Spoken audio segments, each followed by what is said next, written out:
Kumusta kayo mga pogi? Andito tayo sa The Pitbull Show. At ngayon pag-uusapan natin ay kung paano mag-process ng portrait pag black and white. Ito ang picture ng aking assistant. Ayan o. Rina Reyes lang ang peg. Wala naman problema. Maganda naman ang kuha. Ang problema ko lang, gamit ko yung kanyang D30-100 at yung kanyang kit lens. Ngayon, ISO 3200 ang gamit natin dito. Medyo durug-durug na nga yung ISO niya. Hindi lang yan. Nakalimutan kong mag-shoot ng RAW, kaya JPEG to. Kaya medyo mahirap mag-edit. Ngayon, umpisahin na natin. Nung naring gagawin ay mag-red filter tayo. Tandaan nyo ang red filter, maganda sa balat yan. Okay? Ngayon, nakikita nyo, ayan o. Kita na yung mga noise, oh. Siyempre, meron din siyang mga peklat ng tigyawat dati. Dahil siguro dati, kinukot-kot niya yan. Para mawala yan, ang natin gagawin ay noise reduction. Nagari sa 25%. Ayoko tumaas ng 25% kasi may mga kliyenteng ayaw ng mahigit 25-30%. Okay? Pero meron pa, may mga peklat-peklat pa. Oh. Mahilig kasi sa sports eh. Una natin gagawin, bababa natin yung clarity. Ayan o. Diba? Ngayon, since binaba natin yung clarity, yung nga, nawala nga yung mga peklat dyan. Nasira naman yung detalye sa mata. Ang gagawin natin ngayon ay ito. Pinturahin natin mata niya. Op. Okay? Ayan o. Ngayon, select natin yan o. Makikita nyo yung area. Ayan o. Yan yung naapektuhan niya. Yung pink. Yan o. Para makita nyo ng maayos kayo ito gawin natin. Ayan. Pwedeng galawin yung exposure. Yung una natin gagawin ay babalik natin yung clarity. Yan. Huwag sobra obvious eh. Kunti lang, kunti lang. Ayos ba mga pogi? Ayan, gagawin natin dito. Iko-clone natin yung peklat. Ayan o. Dito mga galing yung balat na bago. Halimbawa ito, gusto nating alisin o. Click natin. Pak. Ayan o.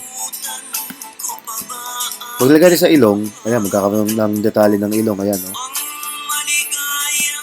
Kaya, ilagay natin sa neutral na lugar. Ayan. Itong peklat to gusto kong alisin eh.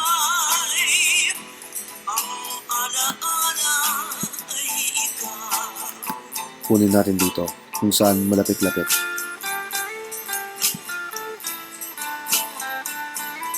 Ayan, di na halos oh. Baba tayo ng konti exposure. Ayan. Since JPEG ito, wala ako masyadong pwedeng galawin dito. Yan ang problema eh. Ayan o. Hindi naman tayo sa isa. Ulitin natin ating ginawa. Red filter. Babaan natin ng clarity. Palit nga natin. Ito lang.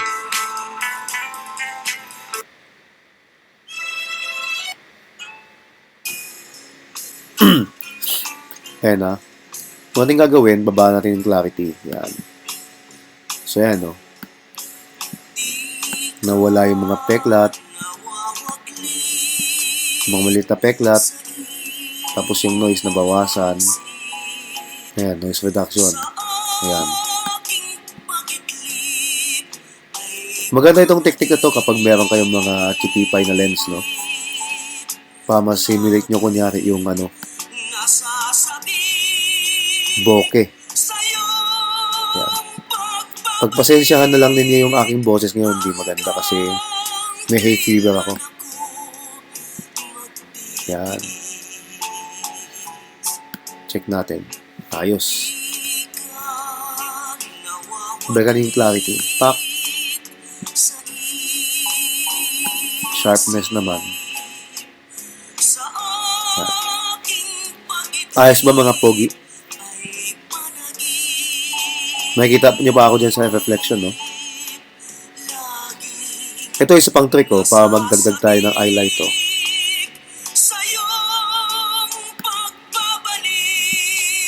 Ito gagawin natin.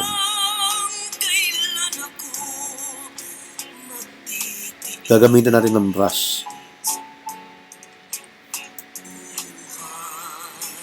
Pak.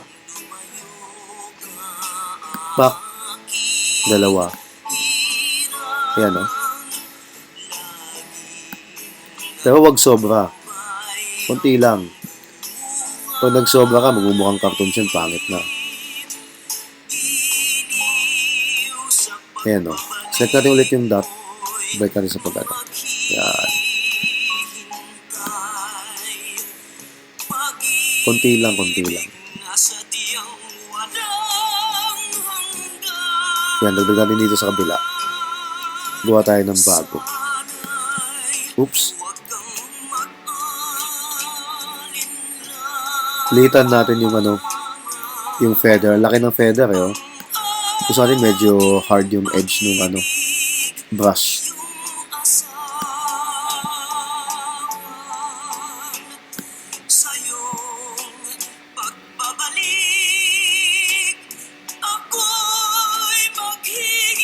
Mukhang napatigas ata sobra yung ano. Gawa ulit nga tayo ng bago. Ayan, feather nga ulit natin.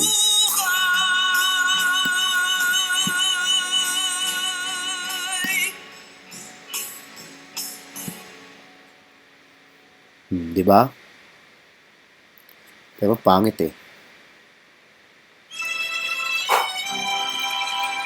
Ulitin natin hanggang sa makuha natin. Yan.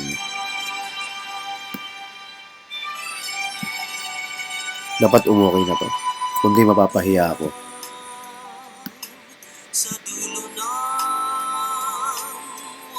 Ayan, ambot. Okay na yan. Isipin nyo, perfect na lang yan. Yan, konting blemishes. Dahil bata pa ang baby ko, kailangan makinis ang mukha niya.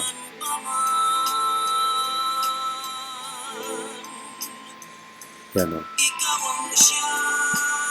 Ito, alisin natin itong parang muta na to.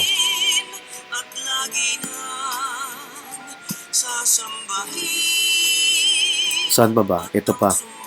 Menonal, oh.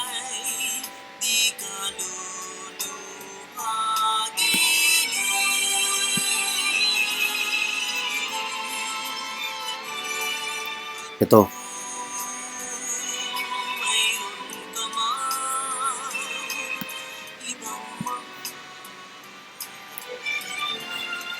Ano mga pogi? Ayos ba? Ayan, no? Saka ito. Medyo maliwanag lang to. Babaan lang natin ng konti yung ano, exposure yan. 1/3 stop lang. Tapos yung blocks. Then yung histogram, oh. Baba natin yung blocks ng konti.